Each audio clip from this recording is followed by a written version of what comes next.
Caião, eu tenho uma amiga que cremou o pai dela, Uhum, tá? O pai dela morreu, ela mandou cremar o pai. Ela uhum, cremou o pai dela e está sofrendo com argumentos dos outros em relação à alma e o que acontece em relação à vida eterna. uhum. O que o Senhor, Caio, através dos evangelhos de Cristo, nos diria? Meu Deus, é impressionante como Olha ela a deve estar conversa. sendo oprimida por religiosos, né? Isso, o pessoal está queimando Com ela viva, certeza, cara. entendeu? É religioso, fanático, enchendo a paciência da coitadinha que cremou o pai. Eu quero ser cremado. A minha resposta para você é essa. Cada Eita, dia mais eu acho que é uma coisa boa ser cremada, deixar só as tuas cinzas para trás, e é mais prático, é tudo mais simples, ou não ocupa tanto espaço nenhum no chão, hum, deixa a natureza livre, se bem que você vai para o chão, a minhocada adora, não é? Adora, adora. é, Mas isso tudo, esses mitos, essas construções e heréticas de que quem crema está praticando uma coisa que os judeus não praticavam, porque os judeus sepultavam. Muitas vezes os judeus cremaram, assim como nunca houve crise entre os judeus quando alguém morreu queimado. Nunca. Nunca houve crise quando alguém morreu afogado. Foi invenção posterior essa história de que a cremação era maldição. Por quê? Porque a religião é que começou a queimar os hereges, pendurá-los e queimá-los nos madeiros, queimá-los porque eram supostamente bruxos, porque pensavam diferentes, porque não aceitavam o que a religião dizia. Então, a associação entre heresia, perdição, perdidos e fogo, incêndio, fogueira, já estava, a partir dali, visceralmente conectada no imaginário ocidental. Mas isso é só uma coisa da cultura judaico-cristã, que não tem nada a ver com o Evangelho. O Evangelho nunca deu a mínima acerca do modo como as pessoas morreram. Por exemplo, ser crucificado, do ponto de vista dos contemporâneos de Jesus e na cultura do Império Romano, só gente maldita e perversa era levada à cruz. Por isso é que Paulo diz, escrevendo aos Gálatas, que todas as maldições convergiram para Jesus, que foi feito aos sentidos do imaginário humano, pregado na cruz romana, onde eram pregados os perversos, os bandidos, os maus da sociedade. Ele se fez maldição em nosso lugar, levando no madeiro a maldição da lei. Então, se for pensar com as categorias de maldição e com as categorias mundanas de interpretação de maldição, o maldito supremo é Jesus. E se o modo da morte determina a vida, não teria havido ressurreição para Jesus. Então, isso é tudo tolice. Houve aqueles que amaram a Jesus e morreram queimados no cerco da cidade de Jerusalém, incendiada. Quanta gente de Deus morreu afogada, quanta gente foi torturada, colocado em cruzes e queimados. Ou você pega e diz, não, no seu argumento, mas não se trata de depois de morto queimar. Gente, o ruim é queimar vivo, né? Que é o que a igreja fazia. não é legal, né?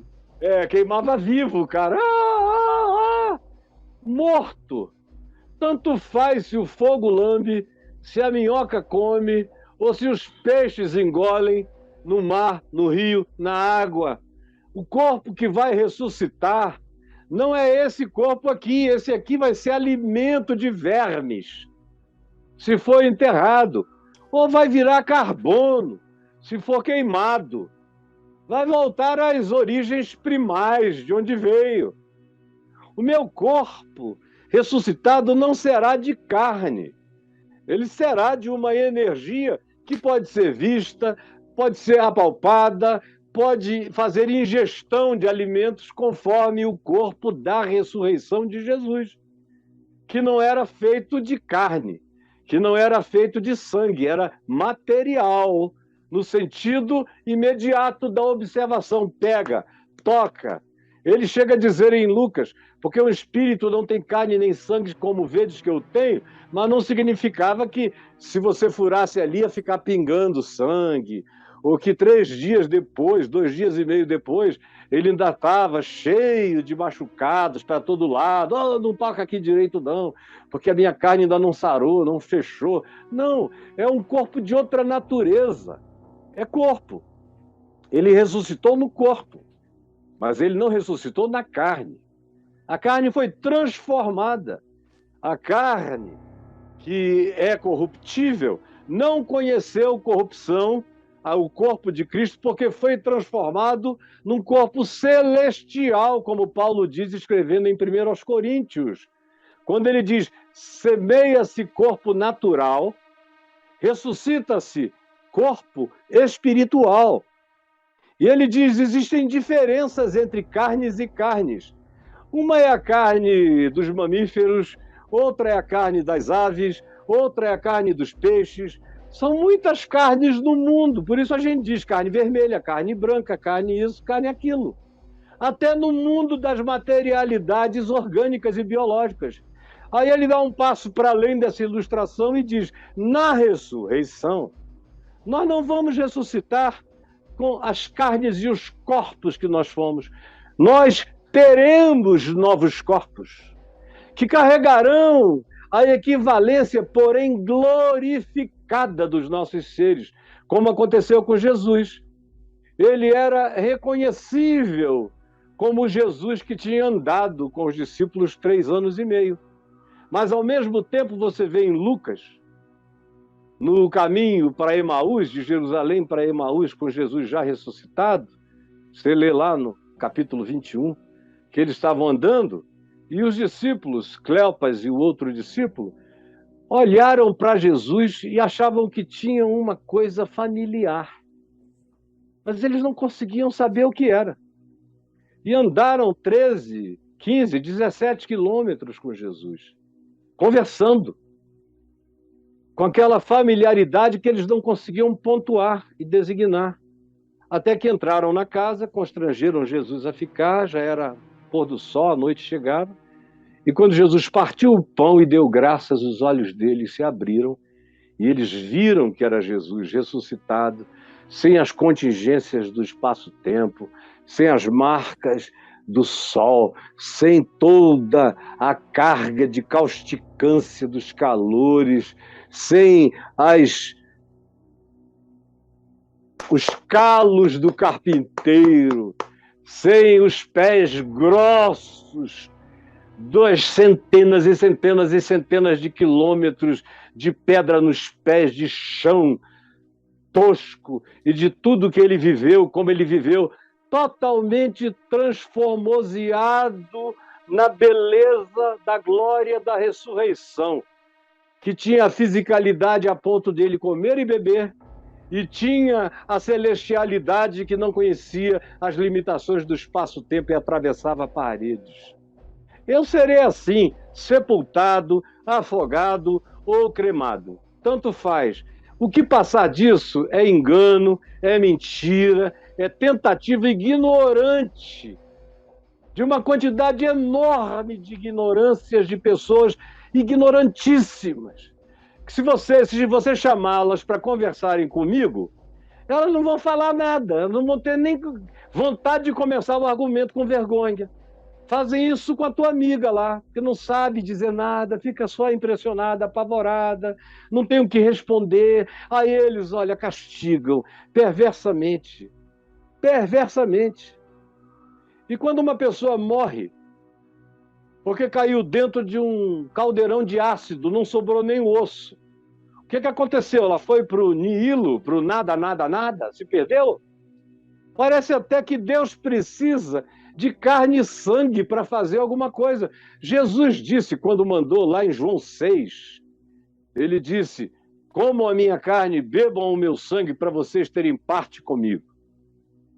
Simplificando a fala, foi isso que ele disse. Quem comer a minha carne, beber o meu sangue, tem a vida eterna. Comam da minha carne, bebam do meu sangue. Aquele que de mim se alimenta, por mim viverá. Aí alguns presentes se escandalizaram, acharam que Jesus os estava considerando ou querendo introduzi-los no mundo canibal, ou acharam que Jesus os estava chamando para um banquete antropofágico. E aí Jesus disse: pelo amor de Deus, vocês não entendem nada, né? Como ele disse no texto que eu li hoje, vocês são incapazes de entender a minha linguagem, vocês não entendem nada, né? Jesus disse: olha, eu não estou falando de comer essa carne aqui, nem beber esse sangue, eu não quero vampirizar ninguém, draconianizar ninguém. Eu só estou dizendo que a carne, na realidade, a carne para nada aproveita. É pó, volta ao pó, se desfaz, se destrói, não importa, é corruptível, é morte, é habitada pela morte, vai desaparecer. Não é para isso que eu estou chamando vocês, porque ele diz: a carne para nada aproveita. A carne para nada aproveita. As palavras que eu vos tenho dito, essas sim, é que são espírito e são vida. Mande esse recorte para sua amiga e sobre cremação. E muita gente, além dela, está precisando ouvir essa palavra rápida. Eu podia ter falado muito mais, mas o tempo já esgotou. O Braulio está aqui estendendo generosamente esse tempo. Ele também tem compromissos que seguem, e eu da mesma forma. Então, gente boa, nenhum medo de nenhum tipo de morte. Quando vieram para Jesus e disseram: o senhor viu o que aconteceu com aqueles judeus que estavam oferecendo sacrifícios sobre um dos montes da Galileia, e como Pilatos mandou matá-los e misturou o sangue deles com o sangue dos seus sacrifícios? Isso porque Pilatos não tinha nada contra eles matarem lá um cordeiro, um carneiro, um novilho, oferecerem um sacrifício. Para Pilatos era normal, os romanos faziam isso em todo o Império Romano, dedicado aos deuses. Para ele, tanto fazia. Por que ele fez o que ele fez com aqueles galileus? Primeiro, porque Galileu era considerado um ser de segunda categoria, quase um samaritano, pelos judeus de Jerusalém, da aristocracia religiosa. Ali é que morava o perigo, era em Jerusalém. E foram os líderes do Sinédrio, da Igreja, do Supremo Concílio Judeu de Jerusalém, que pediram a Pilatos para não permitir aquilo, porque o único lugar para se sacrificar para Deus era no Templo de Jerusalém, pelo sacerdote oficial. Era uma decisão do Supremo Concílio dos Judeus. E Pilatos estava ali para agradar o pedido desses caras. Ele queria que não houvesse briga, confusão, sublevação, nada do tipo. Aí mandou: mata lá, mistura com isso, que é para o pessoal daqui de Jerusalém ficar contente. Pilatos tanto fazia para ele. Mas a interpretação vocês viram como eles morreram? É sinal de que eram amaldiçoados, ainda foram esquartejados, e os corpos, os sangues misturados com a carne e com o sangue dos animais que ofereciam. Tudo coisa de interpretação de religião. Aí tinha um outro assunto na mesma hora. O senhor viu também o que aconteceu aqui outro dia, na Torre de Siloé, que está lá até hoje. Não a mesma, outra, já houve várias outras desde Jesus.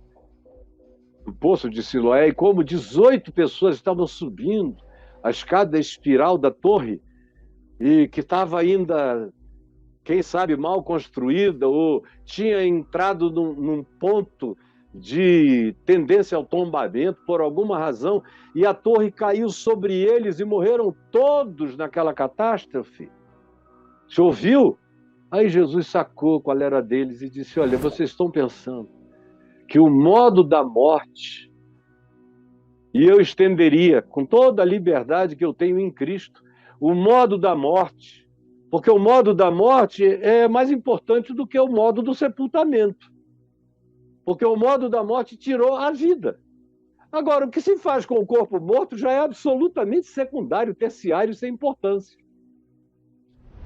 Jesus disse a eles: o modo da morte não determina quem as pessoas eram, nem o destino delas, nem coisa alguma. Foi apenas um modo trágico de morrer. Mas a tragédia dos modos de morte não contam nenhuma história sobre a vida das pessoas. Tem gente horrorosa, morrendo no seu leito largo, grande, king size, servido até o último dia de suas maldades. E tem gente santa, sendo atropelada, ônibus que estão vindo alegremente de retiros de oração e passa uma jamanta por cima, esmaga todo mundo vira pasta. Alguns ficam com os corpos irreconhecíveis, alguns só exame de DNA, ou outros, o ônibus é incendiado, eles são carbonizados, destruídos, sem falar naqueles missionários que estão indo pregar em algum lugar com boa intenção. O barco afunda e a piranha come. Não sobra nada. Foram para onde? O corpo alimentou a quem o corpo alimenta no planeta Terra. As outras existências, as outras vidas. E o espírito foi para Deus que o deu. Meu Deus! Pelo amor de Deus, minha filhinha, e vocês todos, não deixem essas loucuras tomarem conta da mente de vocês. O que a religião fala, sinceramente, ouçam com todo o espírito crítico, conferindo com Jesus, com o espírito do Evangelho, com o ensino de Jesus no Novo, nos Evangelhos e no Novo Testamento. O mais, meus queridos, se não estiver em Jesus, pode ter uma tradição de 2000 anos ou de 1400, 1700 anos de cristianismo, tanto faz como tanto fez, é só construção humana para ter mais força e controle sobre o freguês religioso, é claro.